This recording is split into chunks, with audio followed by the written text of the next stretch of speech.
Olá, meu nome é Vandex Santiago e nós estamos abrindo agora o colóquio Joaquim Nabuco, o resgate de um capítulo da história do Brasil. Joaquim Nabuco foi um brasileiro nascido no Recife em 1849, morreu nos Estados Unidos em 1910. O 2010 é o ano oficial de Joaquim Nabuco, em que nós estamos celebrando em todo o país o centenário da morte dele. Aqui nesse colóquio nós teremos dois blocos. No primeiro bloco nós temos o senador Cristóvão Buarque, do PDT de Brasília, e à minha esquerda o deputado federal Chico Alencar, do PSOL do Rio de Janeiro. Então nós começamos esse colóquio, senador Cristóvão Buarque, querendo saber inicialmente que reformas que Joaquim Nabuco idealizou e que ficaram incompletas, que não foram realizadas. Que efeito isso teve para a história do Brasil de hoje? Eu quero cumprimentar a todos, dizer da minha satisfação de estar aqui e, pegando um gancho na sua pergunta, fazer uma outra também. Por que é que 100 anos depois da morte de Joaquim Nabuco ainda estamos nós falando dele aqui? O Brasil é um país onde tem poucos personagens que se discute décadas depois de sua morte. Pouquíssimos. O próprio Tiradentes a gente lembra, mas não debate. A gente não tem esse costume. Por que Joaquim Nabuco ficou? Eu creio que por duas razões, sobretudo. Primeiro, porque a sua causa foi revolucionária. Não foi uma causa de amaciar, de dar um jeitinho. Ele queria fazer o gesto revolucionário da abolição. E soube lutar por isso. Joaquim Nabuco colocou a sua causa acima até mesmo do seu partido. Ele tinha uma causa. E segundo, porque a abolição não ficou completa. Então, até hoje, a gente continua discutindo. Se a gente for olhar em alguns bolsões do Brasil, há pessoas que comem menos do que um escravo comia. A saúde não piorou, o atendimento de saúde, mas a desigualdade aumentou. A saúde na Casa Grande não era muito diferente da saúde entre os escravos, do ponto de vista do atendimento, porque era ruim para todos. Mesma coisa a educação. A brecha educacional aumentou de lá para cá. O filho do dono da Casa Grande também era analfabeto, muitos deles. O escravo também. Hoje a gente sabe que uma parte, todos da Casa Grande, os condomínios, os belos apartamentos, vão para a universidade. E os que ficaram na senzala de hoje, que são as favelas, continuam analfabetos, muitos deles como os escravos. Então, eu creio que são essas duas coisas que fazem atual Joaquim Nabuco. A sua figura heróica de lutador por uma grande causa revolucionária e o fato de que o Brasil, 100 anos depois de sua morte, ainda não completou como ele propunha, com a reforma agrária e a educação dos ex-escravos. Deputado Chico Alencar, a agenda política de Joaquim Nabuco continua, então, atual? Continua. É evidente que todo mundo é datado. Ninguém escapa a essa comporta do tempo. Agora, o Joaquim Nabuco viveu numa época muito rica. A sua vida mais efervescente, mais constituída, mais plena, se deu na segunda metade do século XIX. Quando ele nasce, tinha nascido também, há um ano atrás, o Manifesto Comunista, de 1848.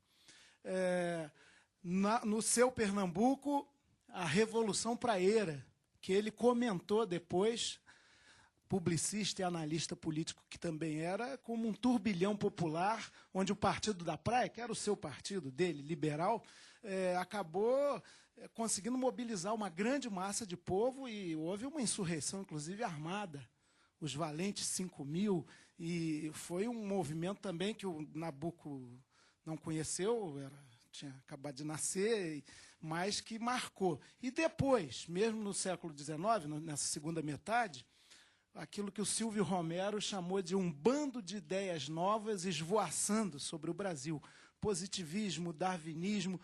E até o Papa Leão XIII, com quem Nabuco esteve, fez uma carta pastoral, uma encíclica, bem avançada para a época. Quem sabe Bento XVI se inspira um pouco nesse setor progressista da Igreja Católica, sobre as coisas novas, rerum novarum.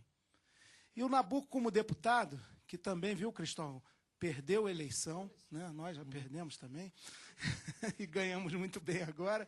Ele ganhou bem, perdeu, mas procurava fazer, como ele mesmo disse, da política e da atuação parlamentar o cavaleiro andante moderno de ideias e causas. Como isso falta no Brasil de hoje? Pessoas que tenham representação política em torno de valores, de ideias, e não do pragmatismo rasteiro, que é a antessala, muitas vezes, da corrupção, do fisiologismo. Nabuco falava aquilo que o Cristóvão disse: não dá para separar a emancipação dos escravos de democratização do solo.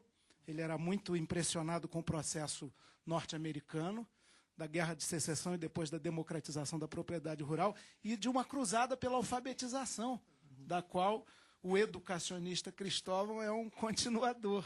Então, eu acho que o Joaquim Nabuco tem ele era um liberal conservador, por outro lado, porque sempre foi monarquista, mas defendeu, inclusive com projetos de lei, a federação, que ele achava que aquela era a essência da proposta republicana. Então, vamos federalizar mais o país, mas esperando um terceiro reinado. Nessa, ele também perdeu. Senador Cristóvão, o senhor mencionou que Joaquim Nabuco foi um revolucionário. Agora, é curioso constatar que a defesa de Joaquim Nabuco, ela foi o tempo todo, mesmo no seu tempo mais radical do abolicionismo, foi o tempo todo dentro dos marcos legais do parlamento. Quer dizer, o parlamento é um espaço também onde medidas radicais podem ser adotadas. Claro que é, mas além disso não havia outro espaço na época, senão ele poderia ter sido guerrilheiro também. Mas não havia outro espaço, e havia o parlamento que funcionava de uma maneira bastante satisfatória para a elite. Aí ele chega no parlamento trazendo uma proposta fora da elite, que era a emancipação dos escravos. Mas, Cristóvão, só um detalhe.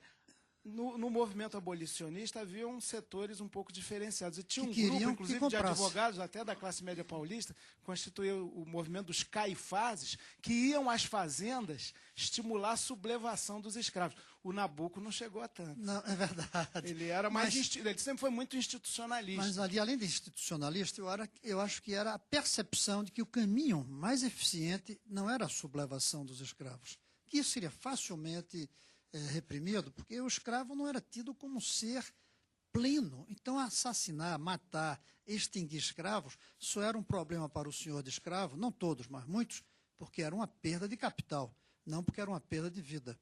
Ele tinha, a meu ver, a convicção de que era mais fácil abolir a escravidão pelo processo parlamentar do que pelo processo de sublevação, que, aliás, em todos os lugares que se tentou, desde Roma Antiga, durava pouco tempo o êxito de uma sublevação de escravos.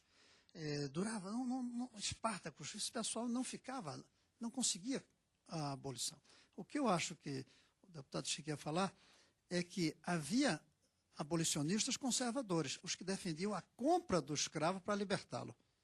E o Joaquim Nabuco foi muito forte. Muito forte. Aqui, esse tipo de coisa. E mesmo depois da Lei Áurea aprovada, tentaram colocar uma emenda para que fossem indenizados os senhores escravos. O Joaquim Nabuco lutou contra e disse que não tinha que indenizar nada, que cada ser humano era dono da sua vida e ninguém precisava comprar por ela.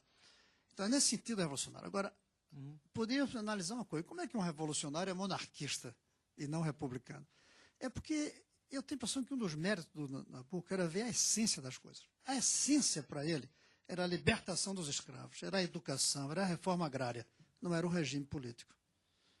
Eu, sinceramente, claro que não tenho nada de monarquista, acho um horror esse negócio, mas a essência não está no nome do regime.